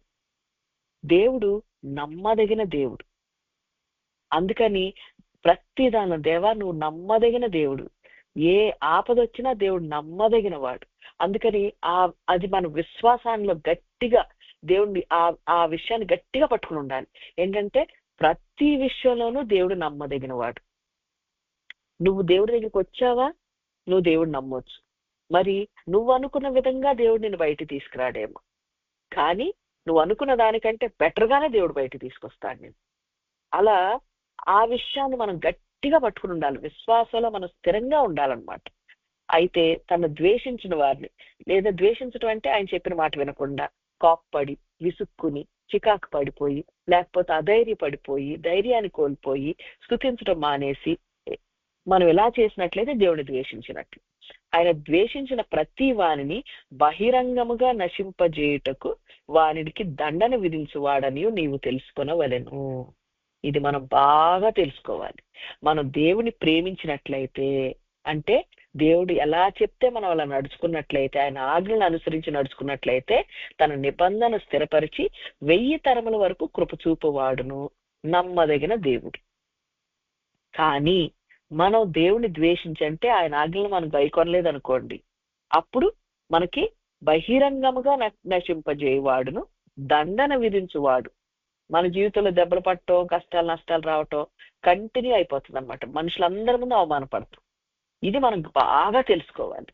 అయితే మనం కాబట్టి 11 నేను మీకు ఆజ్ఞాపించిన ధర్మం అనగా విధులను కట్టడలను మీరు అనుసరించి నడుచుకొనవలెను. మీరు ఈ విధులను విని వాటిని అనుసరించి నడుచుకొని ఎడల మీ దేవుడైన యెహోవా తాను మీ పితరులతో ప్రమాణం చేసిన నిబంధనను నెరవేర్చి మీకు కృప చూపును. ఆయన నిన్ను ప్రేమించి ఆశీర్వదించి అభివృద్ధి చేసి నీకిచ్చెదనని నీ పితరులతో ప్రమాణము చేసిన దేశములో నీ గర్భఫలమును, నీ భూఫలమును, నీ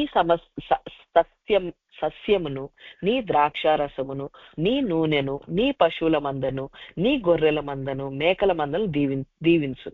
సమస్త జనముల కంటే ఎక్కువగా నీవు ఆశీర్వదింపబడదు. నీలో మగవానికి గాని ఆడదానికి గాని గొడ్డుతనం ఉండదు. నీ పశువుల్లోనైనాను ఉండదు. యెహోవా నీ యొద్ద నుండి సర్వ రోగములు తొలగించి నీ వెరిగిన ఉన్న ఐగుప్తులో కఠినమైన క్షయ వ్యాధులన్నిటినీ నీకు దూరపరిచి నిన్ను ద్వేషించు వారందరి మీదికే వాటిని పంపును. మరియు నీ దేవుడైన యెహోవా నీకు అప్పగించిన సమస్త జలములను నీవు బొత్తిగా నాశనము చేయుదువు. నీవు వారిని కటాక్షింపకూడదు, వారి దేవతలు పూజింపకూడదు, ఏలయనగా అది నీకు ఉరియగును. చూడండి ఎలాంటి ఆశీర్వాదాలు ఇస్తున్నాడు దేవుడు. అన్నిట్లో ఆశీర్వాదం అంట. నీ భూఫలం అంటే నీ ఉద్యోగం ఆశీర్వదించబడుతుంది, నీ కుటుంబం ఆశీర్వదించబడుతుంది, మరి నీ పశువులు అంటే మనకి ఏదైనా చిన్న భూమి అలాంటివి ఉన్నా, లేకపోతే మన దగ్గర పనిచేసే వాళ్ళైనా, మనం ఎవరి దగ్గర పనిచేస్తున్నామో అన్ని ఆశీర్వదించబడతాయి అంట. మనకు జబ్బులు రావంట, రోగాలు రావంట. మనల్ని ఎవరైతే అసహించుకుంటారో, మన మీద కోపంగా ఉంటారో వాళ్ళకి వస్తాయంట అవన్నీ. అయితే మనం ఏం చేయాలి? వారి దేవతలను మనం పూజింపకూడదు. మరి ఈ లోకస్తులు ఏ దేవతలను పూజిస్తారండి? వాళ్ళు డబ్బును పూజిస్తారు కదా కదా బాగా వాళ్ళకొక దేవుడే ఉంటాడు డబ్బుకని. ఇంకా చదువును పూజిస్తారు వాళ్ళు, ఇంకా తిండిని పూజిస్తారు. ఒక తిండిపోతు దేవుడు ఉంటాడు కదా, ఆయన్ని పూజిస్తారు. ఓకే, అట్లా ఒక తిండిపోతు దేవుడు, ఒక డబ్బులు ఇచ్చే దేవుడు, ఒక నిద్రపోతు దేవుడు. ఓకే, తర్వాత ఇవన్నీ బాగా వాటిని పూజిస్తారు. మరి ఆ దేవతలను మనం నాశనం చేయాలంట. అంటే మన జీవితంలో మనం వాటి మీద అంటే చదువుకోవాలి బాగా పిల్లలు చదివించాలి మంచిదే, కానీ దాని మీదే మనసు పెట్టొద్దు. ఎప్పుడు ధ్యానం దాని మీద ఉండకూడదు. సిస్టర్ గారు చెప్పారు ఏమని, ఓకే డబ్బుల మీద లక్ష్యం ఉంచొద్దు అని. డబ్బుల మీద లక్ష్యం ఉంచొద్దు అంటే దాని మీద మనసు పెట్టకూడదు, ఆలోచించకూడదని. ఆలోచనలు రానివ్వకూడదు. ఎప్పుడు మనం ఈ డబ్బులు ఎట్లా మరి సరిపోతాయో లేదో, లేకపోతే అమ్మో ఎక్కువ ఖర్చు పెట్టేసా, అయ్యో ఇక్కడ ఖర్చు పెట్టకూడదు, ఇలా ఆలోచించడమే తప్పనమాట. మనం ఎంత వాడాలో అంత వాడేసి, అంటే దేవుడు ఎంత చెప్తున్నాడో అంత వాడి అవసరాలకు వాడుకుని ఇంకా దాని గురించి ఎక్కువ ఆలోచించొద్దు. ఎంత ఉంది, ఎంత మిగిలింది, ఎంత ఖర్చు పెట్టావు, పెద్ద లెక్కలు వేసేసి ఇవన్నీ చేయొద్దు. దాని మీదే మనసు పెట్టకూడదు అనమాట. చాలా సార్లు మనకి ఇట్లా అవుతుంది, అక్కడి నుంచి వాళ్ళ దగ్గర నుంచి మనకు డబ్బులు రావాలి, వాళ్ళు ఇవ్వలేదు, లేకపోతే మా నాన్న మాకు ప్రాపర్టీ ఇవ్వలేదు, ఇంకా ఆస్తి ఇవ్వలేదు. వీటిలో ఇలా మనసు పెట్టడమే లక్ష్యం ఉంచటం అంటే. అలా దేని మీద మనం మనసు పెట్టొద్దు. డబ్బుల మీద మనసు పెట్టొద్దు, తిండి మీద మనసు పెట్టొద్దు. తిండి మీద మనసు పెట్టొద్దు అంటే ఆలోచించొద్దా? కాదు. నాకు దేవుడు ఒకసారి చెప్పాడు, ఆ రోజు ఆ సంవత్సరంలో మేము మా హస్బెండ్ బర్త్డే పార్టీ చేస్తుంటే నేను ఒక వారం నుంచి మరి ఏం వండాలి, ఎట్లా వండాలి, ఎందుకంటే నాకు ఆ రోజు వర్క్ కూడా ఉంది, మరి వర్క్ మధ్యలో వచ్చి వండాలి, ఎట్లా ప్లాన్ చేసుకోవాలని చెప్పేసి నేను ఆలోచిస్తున్నాను. అయితే దేవుడు నాకు చూపించాడు, నేను ఒక మ్యాగజిన్ చించేసి దాంతో బజ్జీలు వేస్తున్నట్టు చూపించాడు అనమాట. ఏంటి మ్యాగజిన్ చించి బజ్జీలు ఎటువంటి దాంతో అనుకుని ప్రార్థన చేసి శ్రీదేవి గారిని అడిగితే, మీరు భోజనం మీద ఎక్కువ లక్ష్యం పెడుతున్నారంటండి, మీరు దాని మీద మనసు పెట్టొద్దు అన్నారు. అప్పుడు అయ్యో మరి ఇప్పుడు భోజనం మీద మనసు పెట్టడం ఏంటి అని చెప్పేసి నేను దేవుడిని అడిగితే, అప్పుడు ఇదేంటి దేవా, దీని అర్థమేంటి, నన్ను ఏం చేయమంటావు అని అడిగా. దేవుడు అన్నాడు, నువ్వు వారం అంతా ఏం వండాలి, ఎప్పుడు వండాలి, ఏం వండాలి ప్లాన్ చేయొద్దు, దాని గురించే ఆలోచించొద్దు. రేపు ఇది అనగా, రేపు నువ్వు చేయాల్సింది అనగా, ఈ రోజు కూర్చుని ఒక లిస్ట్ రాసుకో, ఏం కావాలి ఏంటో. ఆ లిస్ట్ రాసుకుని నువ్వేమేం కొనాలో అవి తెప్పించేసుకుని ఆ సాయంకాలం ఏది కోసి పెట్టుకోవాలి, రెండో రోజుకి ఏది కడిగి పెట్టుకోవాలి, ఏదైనా మ్యారినేట్ చేసుకోవాలి, అన్ని రెడీ చేసుకో. ఆ తర్వాత రెండో రోజు చేసి ఎప్పుడెప్పుడు వండుకోవాలో చేసే అన్నాడు. నిజంగా దేవుడు అది చాలా స్మూత్ వెళ్ళిపోయేలా చేశాడు అనమాట. దాని నుంచి ఆలోచించలేదు. మనం తిండిపోతాను అంటే తింటాం అనుకుంటాం, దాన్ని ప్రిపేర్ చేయడానికి ఆలోచించడం కూడా తిండిపోతాను. మనసంతా ఏం వండాలి అనుకోవడం కూడా తిండిపోతాను. ఇవన్నిట్లో మనం జాగ్రత్తగా ఉండాలి. వాటిని, ఆ దేవతలను మనం పూజించకూడదు, వాటిని అసలు మనం పూజింపకూడదు, వాటి వైపే మనం చూడకూడదు, అంటే వాటి మీద మనసు పెట్టకూడదు. ఇది రోజు దేవుడి దగ్గర నేర్చుకోవాలి. మరి ఇలా మనం ఉన్నట్లయితే, మరి సరే నేను ఇలా ఉంటే నాకేంటి ఆశీర్వాదం, మరి ఇట్లా దేవుడు చెప్పిన మాటలు వింటాను, నేను ఇట్ల మీద లక్ష్య పెట్టను, మరి నాకేంటి ఆశీర్వాదం అంటే, దేవుడు మనకి యెషయా గ్రంథం 54వ అధ్యాయం 15వ వచనంలో చెప్తున్నాడు. ఏంటంటే, మనందరికీ జనులు కూడుకొనును, వారు నా వలన కూడుకొనరు, నీకు విరోధముగా గుంపు గూడువారు నీ పక్షపు వారగుదురు. దేవునికి స్తోత్రం. మన కుటుంబంలోనే మనకు వ్యతిరేకంగా ఎవరైనా లేగొచ్చు, లేకపోతే మన ఉద్యోగం చేసే దగ్గర మనకు వ్యతిరేకంగా లేగొచ్చు, చర్చిలో వ్యతిరేకంగా లేగొచ్చు. అయితే దేవుడు అంటున్నాడు, నువ్వు గనక నా నిబంధన గైకొని, నేను నిన్ను ప్రేమిస్తున్నాను జ్ఞాపకం ఉంచుకుని, నా ఆజ్ఞలన్నిటినీ గనక నువ్వు నెరవేర్చినట్లయితే, మనకు వ్యతిరేకంగా ఎవరైనా సరే గుంపు కూడినా సరే, వాళ్ళని దేవుడు ఏం చేస్తాడంట, వాళ్ళు మన పక్షపు వాళ్ళు అవుతారు. అసలు మనతో పోట్లాడదామని వస్తారు, కానీ మనతో పోట్లాడదామని వచ్చిన వాళ్ళు ఏంటంటే, మన ఆర్గ్యుమెంట్ విన్న తర్వాత వాళ్ళు మీదే రైట్ అని చెప్పేసి మనం చెప్పిన మాట వింటారనమాట. లేదంటే వారికి ఇప్పుడు మన ప్రేయర్ లైన్, నువ్వు గనక ఈ ప్రేయర్ లైన్కి వెళ్తున్నావు, ప్రేయర్ లైన్ ఏంటి, తెల్లారులేసి ఇట్లా ప్రార్థన చేయడం అవసరమా, అదా అని అంటారేమో నీ కుటుంబం వాళ్ళు.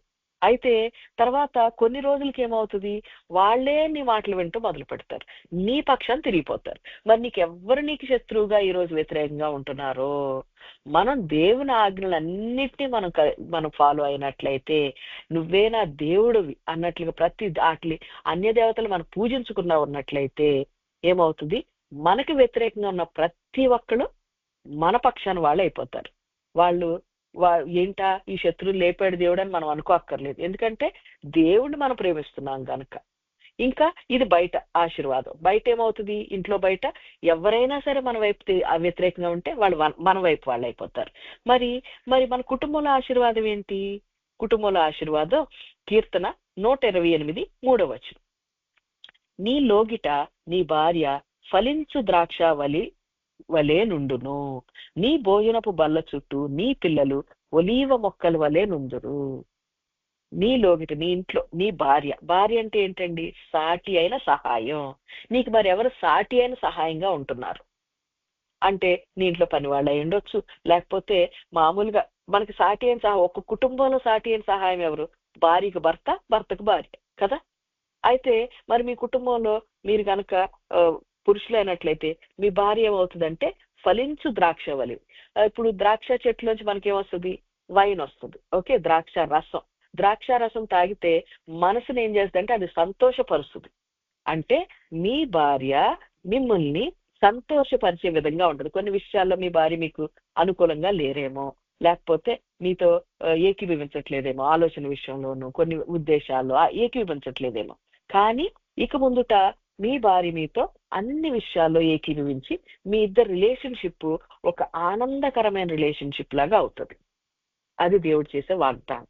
లేకపోతే మీ భర్త మీతోటి కొన్ని విషయాల్లో ఏకీభవించకుండా కొంచెం కొన్ని విషయాల్లో మీకు డిఫరెన్సెస్ ఉండి అలా ఏమైనా ఉన్నాయనుకోండి, ఇక మీదట మనం దేవుని ప్రేమించి ఆయన ఆజ్ఞలు గైకొన్నట్లయితే మనకేమవుతుందంట, మన హస్బెండ్, మన భర్త, ఎవరి భర్త అయినా ఎవరు వాళ్ళ భర్తలు ఎట్లా ఉంటారంటే వాళ్ళతోటి మంచి సంబంధం కలిగి, ఒక సమాధానమైన సంబంధం కలిగి ఫలించేవాళ్ళు. ఫలించడం అంటే ప్రేమ, సమాధానం, దీర్ఘశాంతం, సంతోషం, ఆశా నిగ్రహం ఇవన్నీ కలిగిన వాళ్ళలాగా ఉంటారంట.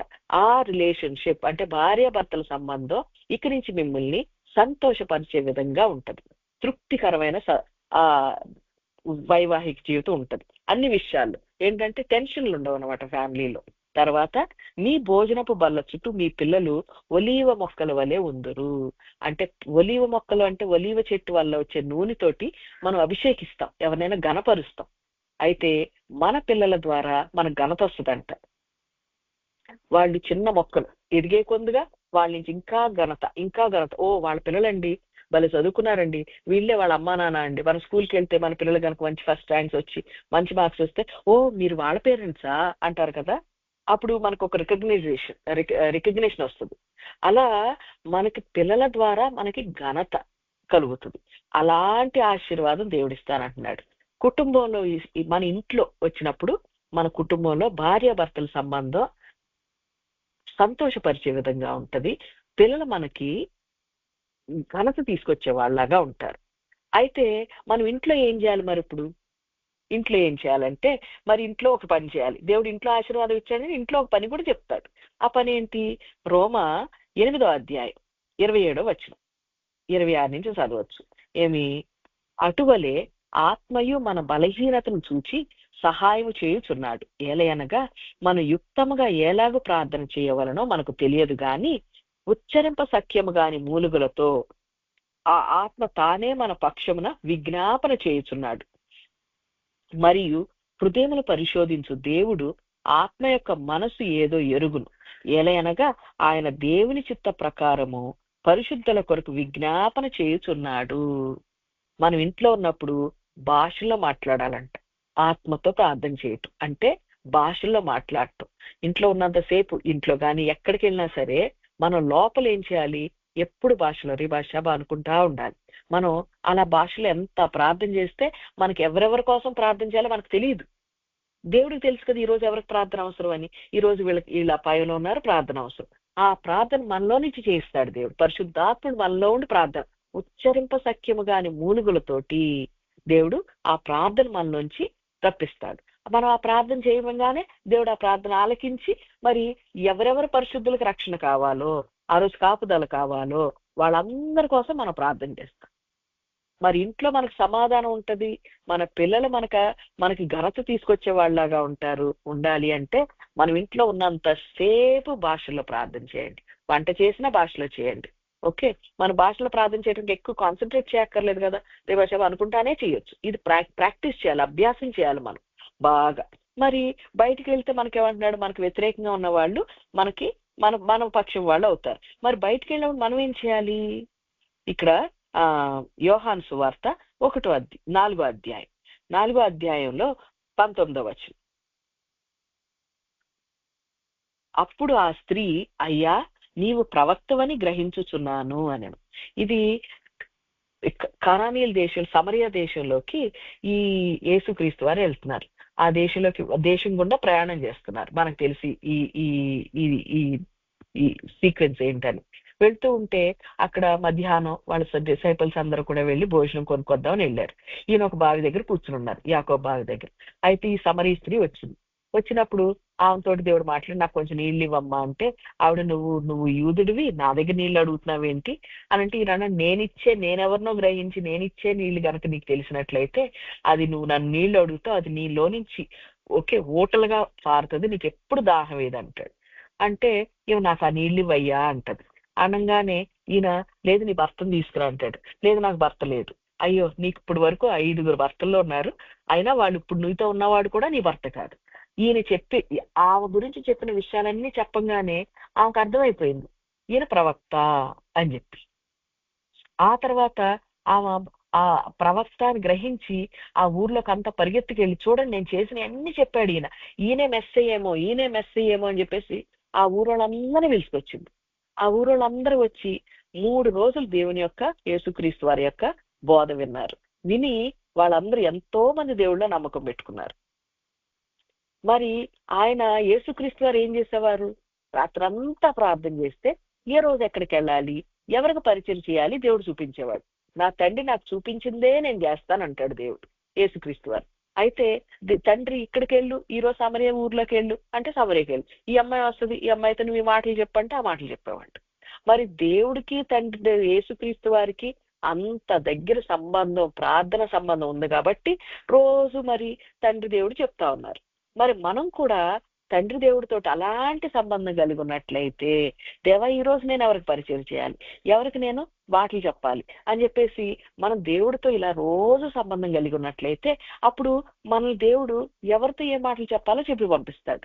అప్పుడు లోకం మనల్ని ఏం చేస్తుంది, మీరు ప్రవక్త అని చెప్పి గ్రహించగలుగుతారు. ప్రవచనం చెప్పే ఆత్మ మనకిస్తాడు దేవుడు, వాళ్ళ గురించి విషయాలు చెప్తాడు. అది మనం చెప్పినప్పుడు వాళ్ళు ఆశ్చర్యపోయి వాళ్ళందరూ ఏమవుతుంది, దేవుడు వైపు తిరుగుతారు. కుండ బద్దలు కొట్టినట్టుగా దేవుడు అంటే మన మాట చెప్పంగానే వాళ్ళు బళ్ళు నేడుస్తారు, ఏడ్చి నిజమే నిజమే మీరు చెప్పిందంతా రైటే అని చెప్పేసి వెంటనే వాళ్ళు దేవుడి వైపు తిరుగుతారు. మరి అలాంటి పరిచర్య మనం చెయ్యాలి. దేవుణ్ణి ప్రేమించినట్లయితే ఇంట్లో ఉన్నంతసేపు మనం భాషల్లో ప్రార్థన చేయాలి, బయటకు వచ్చినప్పుడు ఇలా ప్రవక్తలాగా మనం పరిచర్య చేయాలి అని దేవుని యొక్క ఉద్దేశం. ఇలా మనం చేస్తాం, దేవా నీ పని చేస్తాను, ఎప్పుడు నేను ఇదే మైండ్ లో ఉంటాను అని గనక ఈరోజు మనం తీర్మానం చేసుకున్నట్లయితే, దేవుడు మనకిస్తున్న వాగ్దానం, మన కుటుంబంలో సమాధానం ఉంటుంది. మీ భార్య ఫలించు ద్రాక్ష వలె ఉంటదంట, మీ పిల్లలు భోజనపు బల చుట్టూ ఒలీవ మొక్కల వలె ఉంటారంట. ఇంకా మీకు వ్యతిరేకంగా గుంపు కూడిన వారు మీ పక్షం వారు అవుతారంట. ఈ ఆశీర్వాదం మన జీవితంలో కావాలి అంటే ఎప్పుడు భాషలో ప్రార్థన చేసే వాళ్ళలాగా ఉండాలి. నెక్స్ట్ తర్వాత మనం రోజు ఎక్కడికి వెళ్ళాలి దేవా, ఎవరికి పరిచయం చేయాలి దేవా అని దేవుడిని అడిగి ఆ పరిచర్యలు మన ముందుకు జరిగే వాళ్ళలాగా, ప్రవక్తలాగా పరిచయం చేసే వాళ్ళలాగా మనం ఉండాలి. ప్రవక్తలాగా చేయాలంటే మరి దేవుడు చెప్తేనే కదా మనకు తెలుస్తుంది. రోజు దేవుడితో సంబంధం కలిగి మనం పరిచయం చేయాలి. ఇలాంటి మనం కార్యం చేసినట్లయితే ఈ ఆశీర్వాదాన్ని మన జీవితంలో మనం స్వతంత్రించుకోగలుగుతాం. దేవుడు ఈ వాక్యాన్ని దీవించును గాక. ప్రార్థన చేసుకుందామండి. పరలోకమందున మా తండ్రి, నీ నామం పరిశుద్ధపరచబడును గాక. దేవా నీకు స్తోత్రం, అయ్యా నీకు స్తోత్రము తండ్రి, నీకు స్తోత్రం అయ్యా, నీకు స్తోత్రము రాజా, నీకు స్తోత్రము తండ్రి, నీకు స్తోత్రము రాజా, తండ్రి నీకు స్తోత్రం అయ్యా. ఈరోజు మీరు మాతో మాట్లాడిన విధానానికై నీకు వందనాలు. నువ్వు మమ్మల్ని ప్రేమిస్తున్న దేవుడు అయ్యా నీకు స్తోత్రం. ఈ లోకంలో ఎన్నో ఇబ్బందుల నుంచి, ఇరుకుల నుంచి, కష్టాల నుంచి నువ్వు మమ్మల్ని బయట తీసుకొచ్చావు. నీకు వందనాలు తండ్రి, నీకు స్తోత్రము దేవ, నీకు స్తోత్రం అయ్యా తండ్రి, నీకు స్తోత్రము దేవ. అయ్యా మరి మాకైతే ఈరోజు నువ్వు ఇస్తున్న వాగ్దానాలకై నీకు వందనాలు. మా కుటుంబంలో సమాధానాన్ని ఇస్తానంటున్నా. మా పిల్లలు నాయనా, నువ్వు నాయనా తండ్రి, నాయన ఒలీవ చెట్ల వల్ల వాళ్ళ ద్వారా మాకు తండ్రి నాయనా తండ్రి నాయన గుర్తింపు కలుగుతుంది అంటున్నా. అయ్యా మాకు వ్యతిరేకంగా ఎవరు గుంపుగుండా అది నువ్వు చేసిన కార్యం కాదు అయ్యా. వాళ్ళు మాకు వ్యతిరేకంగా ఉన్న వాళ్ళు మా పక్షం వాళ్ళు అవుతారంటున్నాం. అయితే దీనికి మేము ఎప్పుడు భాషలో ప్రార్థన చేసే వాళ్ళలాగా ఉండే కృపను మాకు దయచేయండి.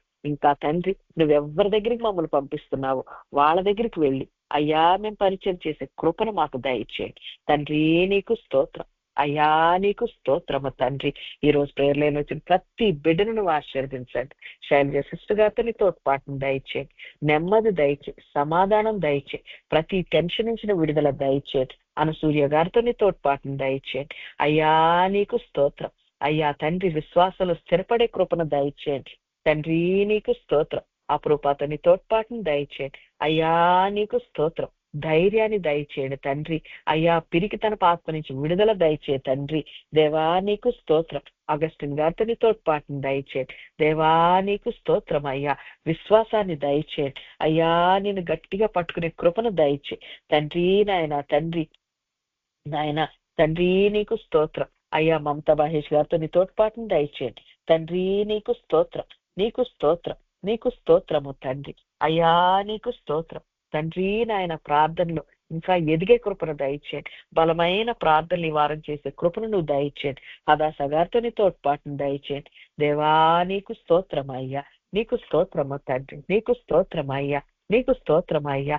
ప్రార్థన విజ్ఞాపన ఆత్మతో నింపు అయ్యా తండ్రి. ప్రార్థన బలపడే కృపను దయచేయండి. సునీత గారితో నీ తోడ్పాటును దయచేయండి అయ్యా. నీకు స్తోత్రం తండ్రి, నీకు స్తోత్రము తండ్రి.